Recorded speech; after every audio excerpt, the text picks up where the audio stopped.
어떻게 강의를 해드릴까요? 그냥 넌스톱을 할까요? 아니면 시간 단위로 할까요? 그 다음에 두 번째는, 이 책의 전체를 스킵해서 볼까요?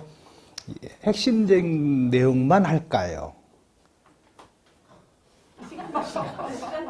첫 번째는 시간 단위로 하자. 네. 두 번째는요, 핵심만 하자. 아니면은 다 그냥 맹탕이라고 생각하고 A부터 Z까지 할 것이냐. 다요. 근데 현실적으로 그건 불가능해요. 하루에 7시간씩 일주일 50시간이 필요해요. 감맥까지 다 하려면. 그런데 16시간 만에 한다는 얘기는 굉장히 스킵을 많이 해야 돼요. 근데 스킵을 하면은 내용을 잘 아신 분은 맞아, 그래, 맞아. 그러니까 현직에 있을 때 우리 직원들이 강의를 하면요. 아이고, 큰일 났네. 감면 아닌데 감면 해줘 그러네. 하고 전화하고 난리예요. 대표적인 게 조특법 69조요. 8년 이상 제천 자격농지의 감면 규정이 있죠. 어디서 가장 많이 실수를 하냐면요. 69조 1항 단서에 뭐라고 써져 있냐면 해당 농지가 주거 상업 공업지역에 편입되거나 농지 외의 지목으로 환지 애정지에 공고된 때는 대통령령이 정하는 바에 따라 양도소득세를 감면한다. 이렇게 써놨어요.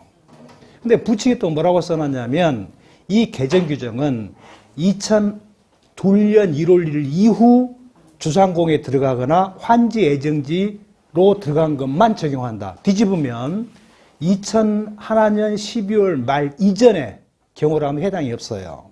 근데 시행령 66조 4항 1호에 뭐라고 써놨냐면 해당 농지가 시의 동지역의 주상공에 들어갔거나 소재지에 관계없이 농지 외의 지목으로 환지 애정지고 나서 3년이 지나면 감면 배제한다. 그러면 69조 1항 단서 규정과 시행령 60조 4항 1호의 규정의 차이점은 뭐가 있어요? 차이점. 69조 1항 본법 단서 규정은 시의 동이라는 말이 없어요.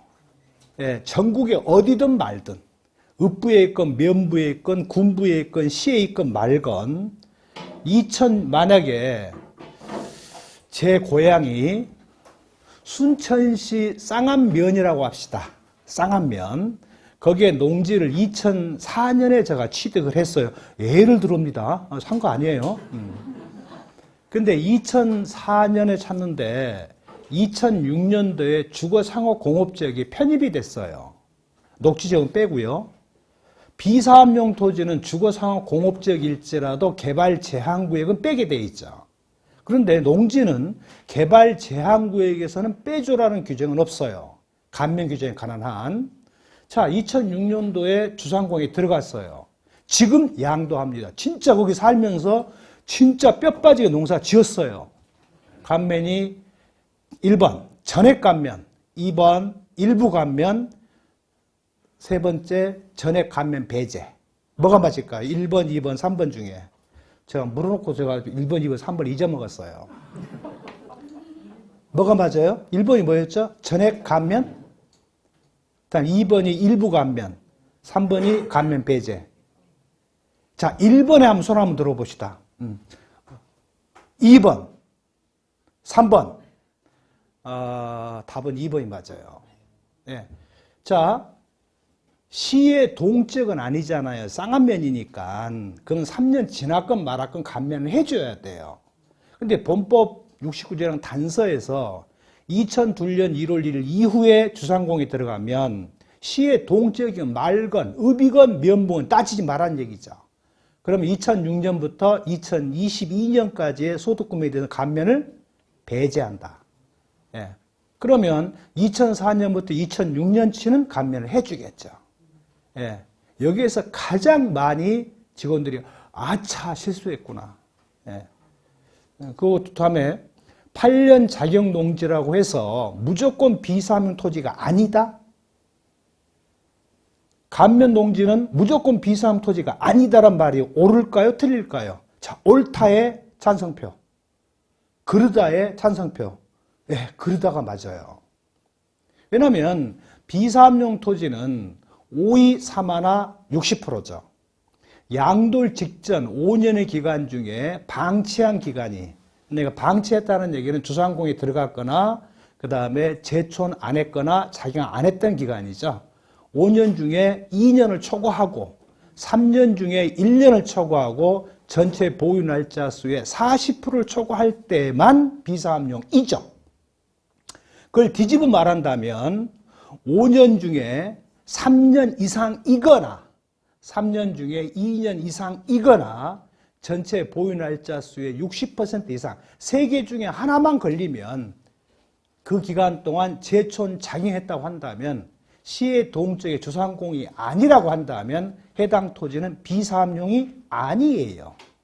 극단적인 예로 내가 농지를 10년 갖고 있었는데 7년을 농사를 지었어요. 3년을 농사를 안 짓고 팔았어요. 그러면 죄송합니다. 좀 비유가 틀렸네요. 8년을 농사 짓고 3년은 농사를 안 지었어요. 그러면 감면은 돼요, 안 돼요? 감면은 돼요. 양도는 이제 농지면 되니까. 그 다음에 8년 재촌자격은 통산할 거니까. 그죠? 그런데 이 토지가 비사업용일까요, 아닐까요? 5년 중에 2년은 초과했어요. 3년 중에 1년도 초과했어요. 근데 전체 모유 날짜 수의 40%는 초과는 안 했어요. 예, 비사업용은 아니에요. 반대로 7년 재촌자격 했어요. 3년 농사 안 짓고, 5년 농사 안 짓고 팔았어요. 그러면 비사업용이면서 엔드 자격은 감면 안 돼요. 그런데 꼭 그렇게 신고를 했어요. 그런데 다른 의뢰인이 저한테 왔어요. 아니, 이게 왜 감면이 안 되냐? 감면이 안 될까요? 감면이 될 수도 있어요. 어떤 경우 될까요? 7년 농사 지었어요. 그죠? 비사업용인데 대토농지 취득하면 감면 되잖아요. 그죠?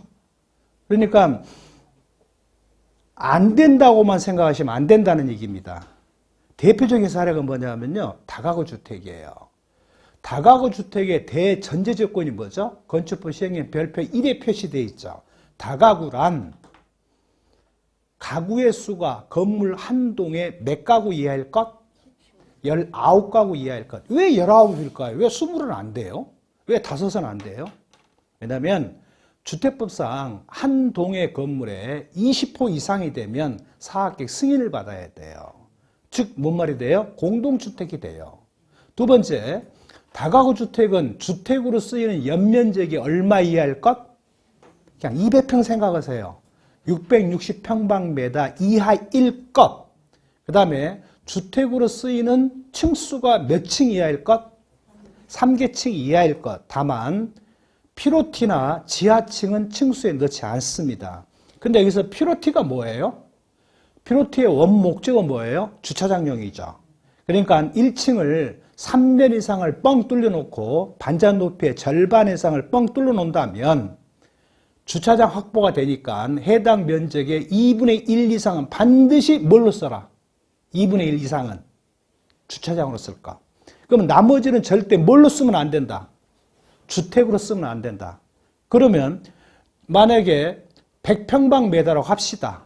그러면 주차장을 50평방미터를 쓰고 나머지 50평방미터는 뭘로 쓰면 돼요? 상가로 쓰면 되죠. 주택은 아니니까. 근데 여기서 말썽이 나기 시작해요. 여러분이 다가구는 원론적으로 세법상 공동으로 봐요? 단독으로 봐요? 아니요. 공동으로 봐요. 155조 15항에 써져 있죠. 다가구 주택은 각각 구분 구획되는 주택을 각각 하나의 주택으로 본다. 다만 일괄하여 양도하거나 취득할 때는 단독으로 선택할 수 있다. 그리고 시행령 167조의 3 2항 1호에 있죠. 다가구 주택의 중과 대상 주택수 판정은 155조 15항에 따르되 무엇에 따른다? 납세자의 선택에 맡긴다라는 얘기예요. 그러면 다가구 주택을 여러분들이 언능 받으실 때 얼른 생각이 뭐예요? 그것이 분명히 12억 넘은 고가주택일 거예요. 그 다음에 이 다가구 주택들이 주로 80년대, 90년대에서 굉장히 많이 지어졌어요. 그럼 첫 번째 해야 할 일이 뭐예요? 옥탑이 첫 번째 문제예요. 옥탑이 80년대까지는 반드시 음용수를 저장할 물탱크를 강제로 만들게 했었어요. 그런데 수압이 낮으니까, 그런데 90년 초반에 서울시 모든 지역이 수압을 높였어요. 수도관 파이프를 어마어마하게 넓은, 직경이 넓은 것을 매설을 했죠. 지금은 서울시의 물이 그냥 수도꼭지 들었을 때 10층까지 물이 올라갑니다. 그럼 물탱크가 필요해요? 필요 안 해요? 필요성이 없어요. 심지어 물탱크가 범죄의 현장이 되기도 했어요. 그래서 90년 중반부터는 물탱크를 강제로 철거하라고 했어요. 그런데 일반적인 경제적인 요인 때문에 그걸 뭘로 써요? 주택으로 용도 변경을 해요. 근데 너무 면적이 적어. 그러면 어떤 일이 벌어져요? 내쌓아야 돼.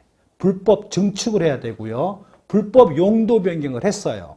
자, 첫 번째, 왜 옥탑을 불법으로 증축할 수밖에 없을까요? 옥탑의 대전제 조건이 건축 면적의 8분의 1을 초과해서 못 짓게 돼 있어요. 아파트는 6분의 1이지만 그러면 건축 면적이 100평방미터라고 합시다. 그냥 수평 투영 면적이에요. 100평방미터라면 8분의 1 얼마요? 8은 8, 2, 8, 16. 16평방미터 좀 되겠죠. 그죠? 16은 너무 많나요? 8은 8, 8은 8, 8이 10, 8이 10, 16. 13평방미터 좀 되겠네요. 근데 13평방미터가 늘어나게 돼요. 그럼 8분의 1이 넘게 되죠. 거기에 먹고 자고 쌀 수 있는 공간을 만들어 버리면 뭐가 돼요? 주택이 돼요. 그러면 주택으로 쓰이는 층수가 몇 개 층이 돼버려요? 4개층이 돼버려요. 그러면 그 다가구 주택이 뭐가 돼요? 다세대요? 연립이요? 아파트요? 다세대가 돼요. 예. 참고 삼아 다세대라 하면 주택으로 쓰는 층수가 4층 이하이고 주택의 연면적이 660평방미터 이하인 게 다세대예요. 연립은 4층 이하이고 660평방미터를 초과한 거예요. 아파트는요, 5층 이상을 다 아파트라고 불러요. 거기에 이제 또 플러스 된 게 준주택이 있지만요, 그 놔두고. 그러면 주거 목적용으로 쓰는 층수가 4개층이 되면 다세대가 돼버리니까 의문의 여지가 없이 뭐가 돼버려요? 공동주택이 돼버려요. 그러면 최고 1세대 20주택자가 돼요. 그죠? 그러면 그 만약에 보유연수가 2년 미만이라고 합시다. 그럼 100% 중과당에 쫄딱 어떤 일이죠? 쫄딱 망해요. 뭐 세금 얼마 내야 돼요? 얼마 내야 돼요? 최고 45%에 30%를 넣으면 75에 지방세 7.5, 82.5%가 세금이에요. 다 뺏기는다는 얘기죠. 물론 2022년 5월 10일부터 2024년 5월 9일까지 보유연수가 2년 이상인 경우로 한다면 중과를 안 하게 한시적 세율을 만들어 놓은 건 있죠. 예. 그런데 의문이 생길 수 있어요. 지하층은 어쩔래가 문제가 돼요. 지하층은 원칙적으로 주택 층수에 산입을 안 합니다.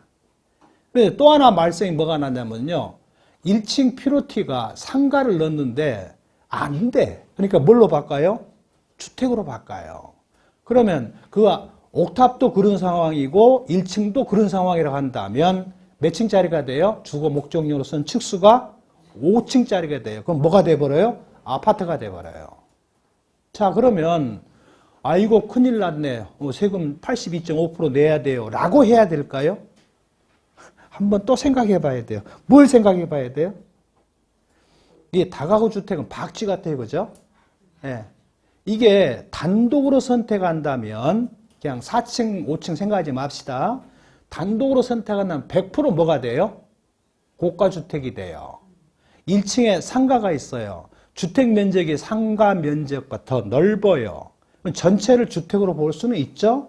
근데 시행령 160조에서 가로 속에 뭐라고 써놨어요? 주택 이외의 용도는 주택으로 보지 아니한다. 그렇죠? 양도 차이 곱하기 분수의 분모, 양도가 분자, 양도가 마이너스 12억의 계산식을 대입함에 있어서 상가와 상가 부수는 무조건 뭐다? 과세예요. 그죠? 그 다음에 그 상가와 상가 부수의 장특공제는 최고 몇 프로짜리예요? 30%짜리겠죠. 그 다음에 주택과 주택의 부수토지가 한 세대 한 주택으로 보는 경우로 한다면 최고 2년 이상 거주했고 3년 이상 거주한 등기된 거라고 한다면 장등은 최고 몇 프로요? 80%예요. 그걸로 끝날 거예요? 아니에요. 얼른 사용 승인 날짜를 보세요. 사용 승인 날짜가 예를 들어서 89년 5월 4일이라고 합시다. 그러면 여러분 머릿속에 뭐가 샥 지나가야 돼요? 싹 지나가야 돼요. 여러분들 이러시면서 의뢰인이 오잖아요. 빨리 머릿속에서 내가 받을 수수료 계산하셔야 돼요. 그죠? 몇 프로를 말할 거냐, 얼마를 말할 거냐. 어차피 우리도 넓은 의미로 본다면 우리도 상인이에요. 그죠? 그럼 흥정을 해야 되거든요. 그러면 여러분들이 맨 처음에 떠올릴 것이 이게 정상적인 단독으로 볼 거냐, 혹시 공동으로 볼 거냐, 중과 대상이냐, 중과 대상이 아니냐. 만약에 해당 주택이 감면 대상이면 중과해야 안 해요? 안 해요. 그죠? 조특법 97조가 뭐가 있죠?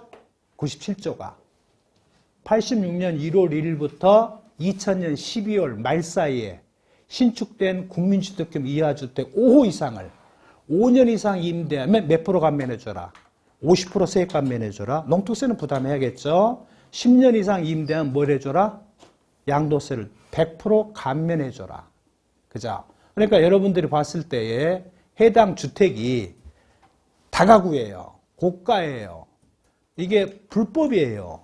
그러면 불법은 어쩔 수 없어요. 그것은 세금을 내는 한이 있더라도 나머지는 극단적으로 생각합시다.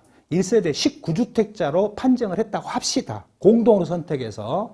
그러면 10중 8구 그 중에 한 채는, 한 가구는 건물주가 거주할 겁니다. 다른 집은 85평방미터 이하인데 그 집은 85가 아니라 115평방미터일 겁니다. 그러면 동일 날짜에 두 채 이상의 주택을 양도한다면 양도 순서는 어떻게 돼 있어요?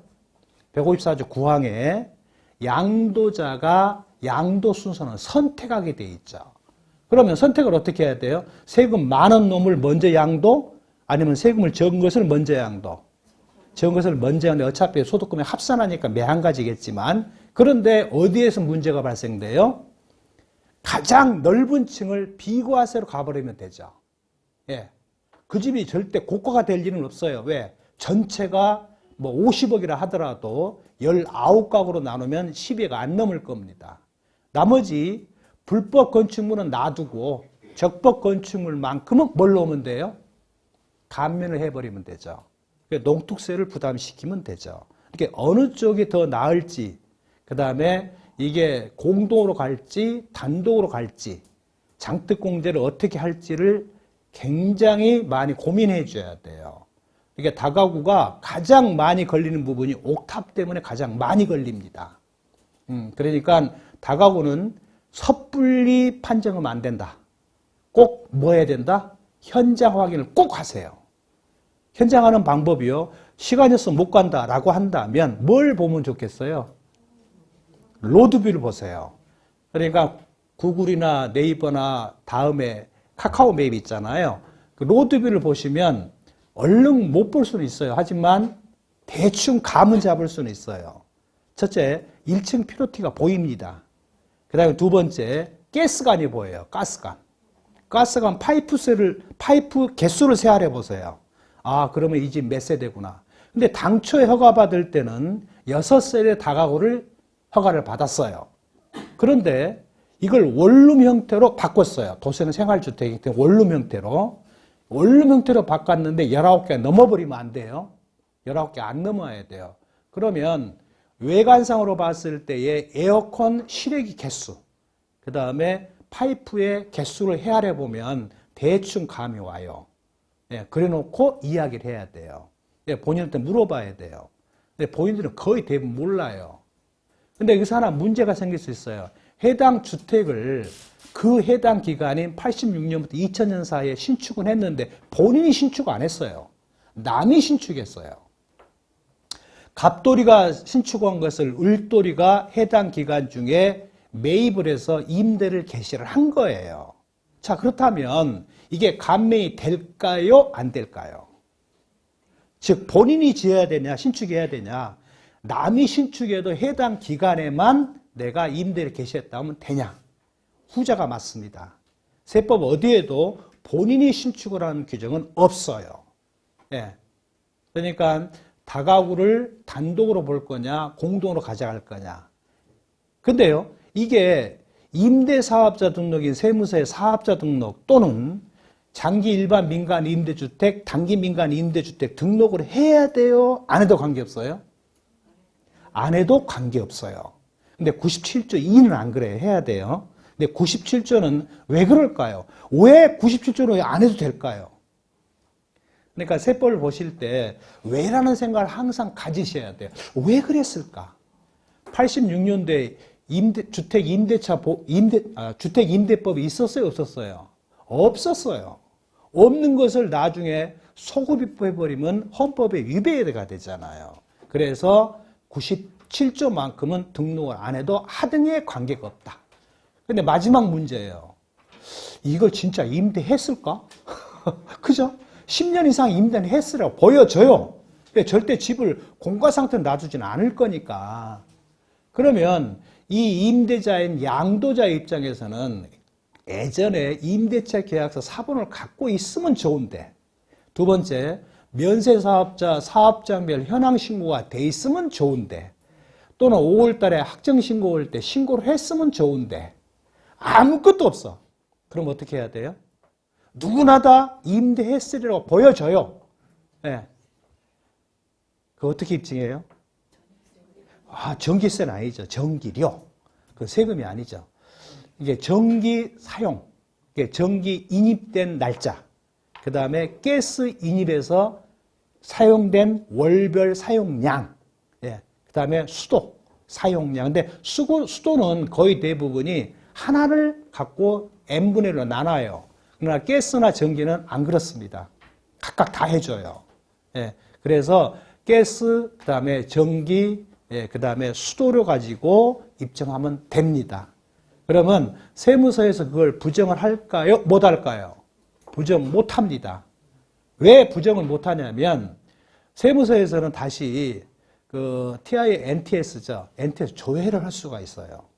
행방이 서로 이게 통합되어 있기 때문에 조회 보면 옛날에 누가 살았는지 안 살았는지 대충 미루어 짐작이 가능해요.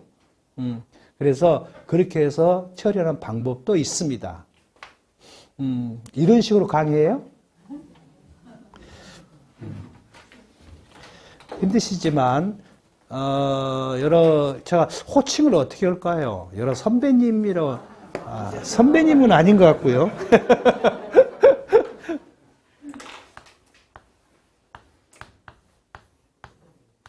이게 뭘까요? 정답. 어떻게 아세요? 군번이에요. 제 이 군번보다 빠르신 분 있으세요? 없죠? 아니, 있을 수도 있겠네, 우리 선배님은. 예. 벌써 제대한 지 40년이 지났습니다. 그래서 아무튼, 저는 아들이 두 놈인데요. 우리 집에 고추 달린 사람은 다 군대 갔다 왔습니다. 그래서 부동산 투기한 적도 없고요. 허위 주민등록 전입신고한 사실이 없기 때문에 저는 절대 대통령, 국무총리, 장관 절대 될 소지가 없습니다. 그래서 제가 나중에 이 질의응답 관련된 27가지를 하나 뽑아왔어요.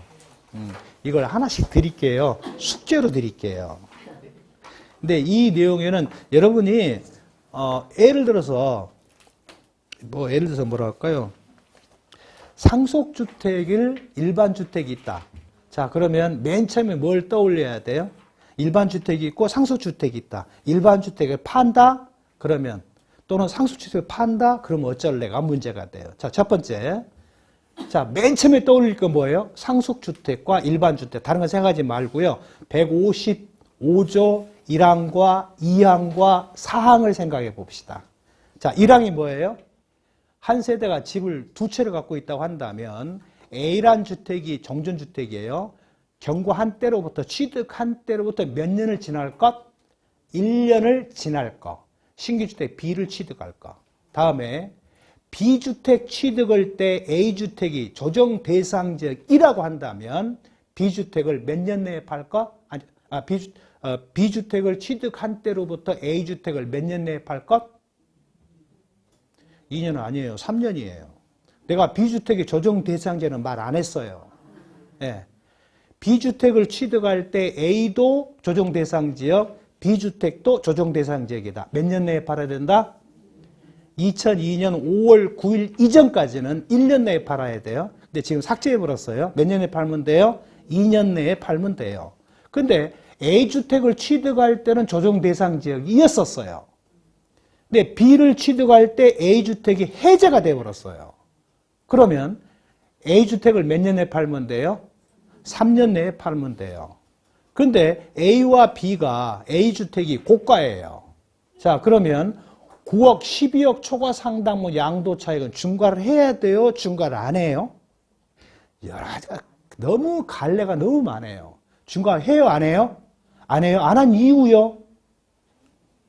시행령 160조의 10회 1항 8호에 써져 있어요. A주택이 있고 B주택이 있는 상태에서 A주택이 비과세가 되건 말건 간에 몇 년 내에 팔면 중과하지 마라? 3년 내에 팔면 중과하지 말아라 해서 그래서 중과를 안 할 뿐이에요. 근데 A주택이 방정맞게 복합주택이에요. 상가도 있고 주택도 있어요. 근데 주택 면적이 상가 면적이 넓은데 딱 12억에 팔았어요. 그러면 과세예요? 과세 아니에요? 과세 아니에요? 예. 일단 고가는 아니잖아요. 그죠? 주택 면적이 상가보다 더 넓으니까 전체를 주택으로 보니까 전체가 비과세가 되겠죠. 근데 만약에 A가 만약에 13억에 팔았다고 합시다. 그러면요. 주택 면적이 상가 면적은 넓습니다. 그러면 전체를 주택으로 보되 시행령 160조에서 뭐라고 그랬어요? 고가주택의 양도차익 계산할 때 주거 목적유의 용도는 비과세를 못 해주겠다. 그러면 상가와 부수는 몽정거리 과세. 그러면 주택과 주택 부수토지 양도가를 쪼개야겠죠. 어떻게 쪼개요? 양도가 쪼개는 방법이요? 본법 100조 1항에 있죠. 100조 3항에 있죠. 해당 주택이 해당 자산을 구분기재를 하되 구분기재되지 아니할 때는 대통령령이 정하는 바에 따른다. 시행령 160조 6항. 그래서 뭐라고 했냐면 100조 3항에서 말한 대통령이 정하는 방법이란 부가세법 시행령 64조에 따라라.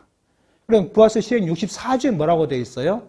과세 면세가 짬뽕되어 있을 때에 과세분과 면세분의 과세 표준을 어떻게 안분해라? 첫 번째, 감정가로 안분해라. 없으면 뭘로 해라? 기준시가로 해라. 없으면 뭘로 해라? 장부가로 해라. 없으면 뭘로 해라? 취득가로 순차 적용한다고 되어 있죠.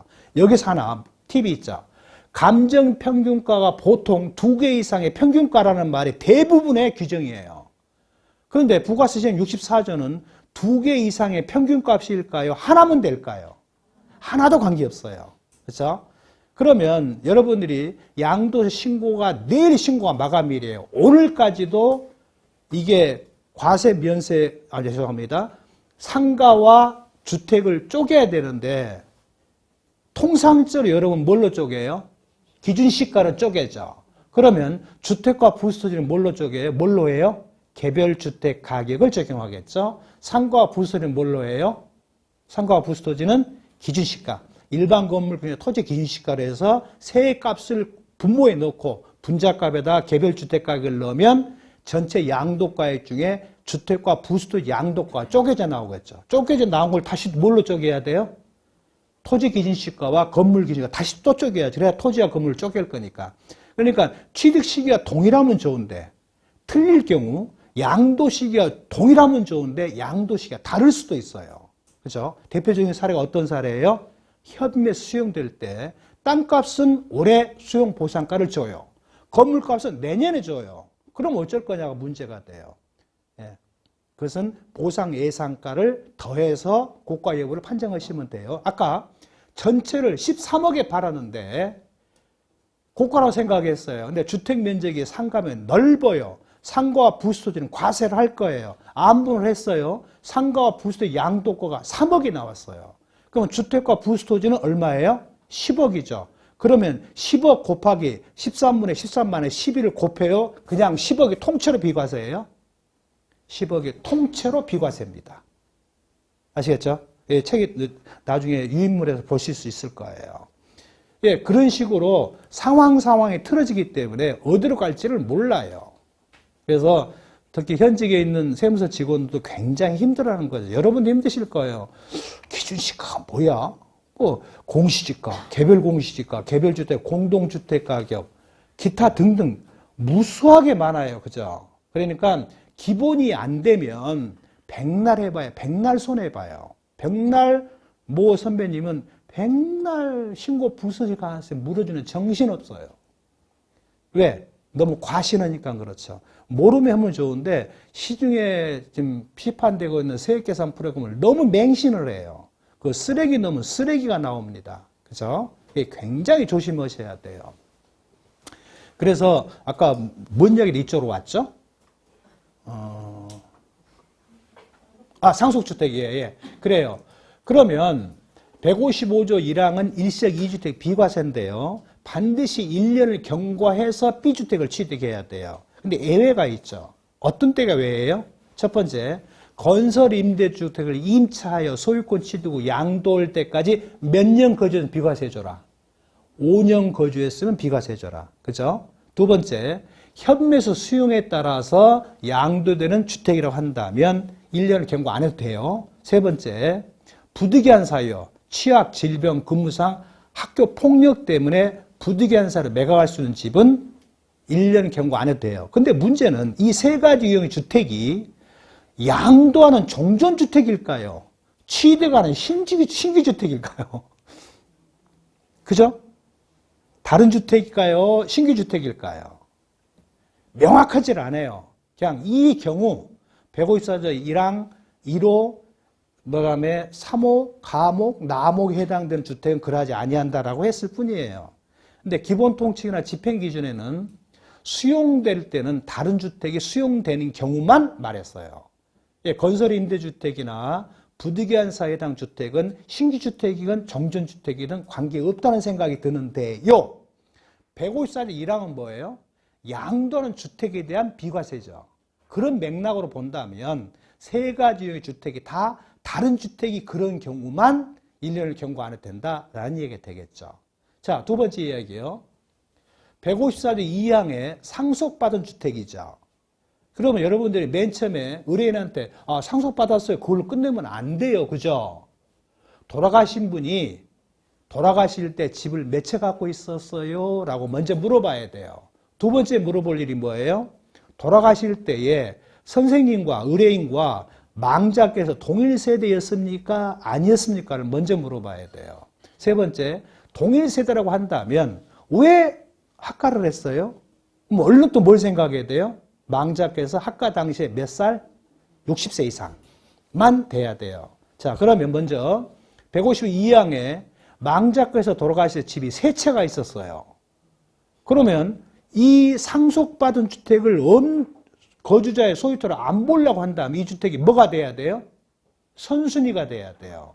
그러면 망자께서 돌아가실 때 갑, 을, 병 세 채라고 합시다. 세 채 중에 어느 게 선순위예요? 보, 거, 주, 채죠. 보, 거, 주, 채. 보, 망자께서 가장 보유형 오래된 주택. 근데 한날 한채 샀어요. 거, 망자께서 가장 오래 사시던 집. 근데 어느 집도 안 살았어요. 보거, 주, 돌아가실 때 살던 집 안 살았어요. 그럼 채는 뭐예요? 기준시가 가장 높은 집. 근데 101동, 101호, 102호, 103호예요. 개별 공동주택이 똑같아요. 그럼 어떻게 해야 돼요? 상속인의 선택한 집이에요. 그래서 A가 있고 B가 있고 C가 있어요. C가 이게 선순위 상속주택이에요. 근데 지금 오신 의뢰인은 일반 주택 하나와 상속받은 주택이 A예요. 후순위 상속주택이에요. 이 상황에서 일반 주택을 팔면은 과세일까요? 비과세일까요? 비과세일 수도 있고 과세일 수도 있어요. 자, 원론적으로 155조 2항 적용은 못 받아요. 그죠? 왜? 선수익이 아니니까. 하지만 일반 주택을 팝니다. 일반 주택을 먼저 갖고 있고 나중에 후순위를 상속을 받았어요. 근데 1년을 경과해서 상속 개시가 됐어요. 그리고 둘 다 조정 대상제기 아니에요. 그럼 몇 년에 팔면 돼요? 3년에 일반 팔면 비과세가 돼요. 근데 뒤집어서 상속주택을 먼저 팔면요? 후순위예요. 그건 무조건 과세예요. 자, 그렇죠? 왔다 갔다 하기 조심하셔야 돼요. 그런데 만약에 의뢰인이 선순위 상속에 C를 상속을 받았어요.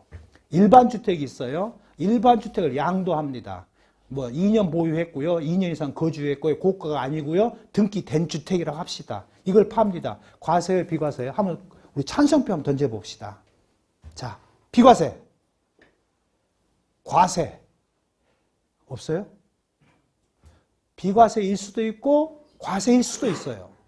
조건이 뭐냐면 일반 주택은 반드시 언제 상태에 보유해 있어라? 상속 개시 현재 갖고 있는 일반 주택이어야 돼요. 그것이 2014년 2월 15일 날 개정을 했어요. 부칙이 뭐라고 써놨냐면 이 상속 개시 현재 소유한 일반 주택만으로 비과세된다는 규정은 2014년 2월 15일 이후에 취득한 일반 주택에 대해서 적용한다 이렇게 써놨어요.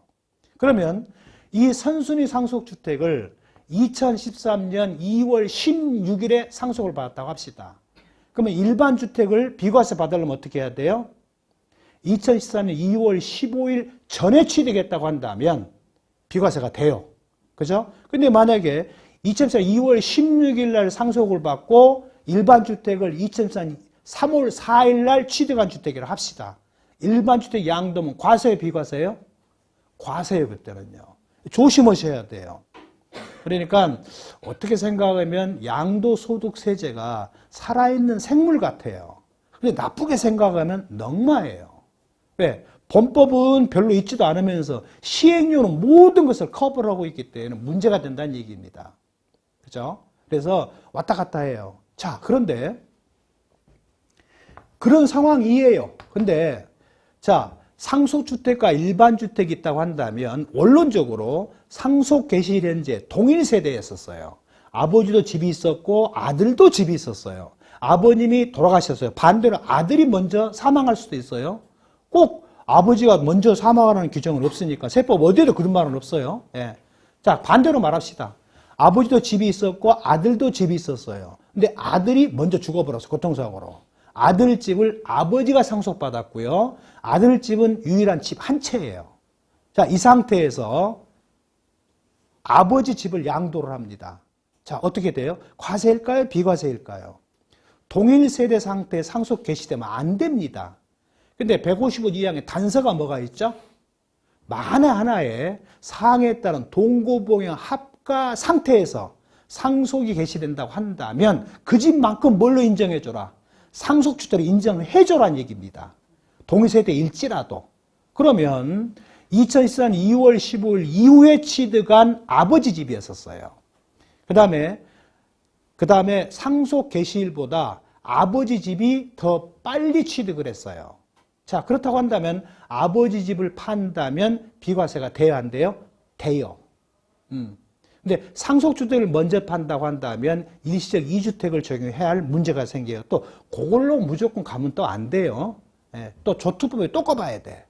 만약에 해당 주택이 장기임대주택이거나 또는 미분양주택이거나 또는 그 99조 2에 따른 신축주택에 해당되는 주택이라고 한다면 89조 1항 제3호에 따른 비과세를 적용해 있어서 해당 주택은 거주자의 소유토로 본다, 안 본다? 안 본다. 라는 얘기입니다. 그죠? 너무 멀리 갔나요?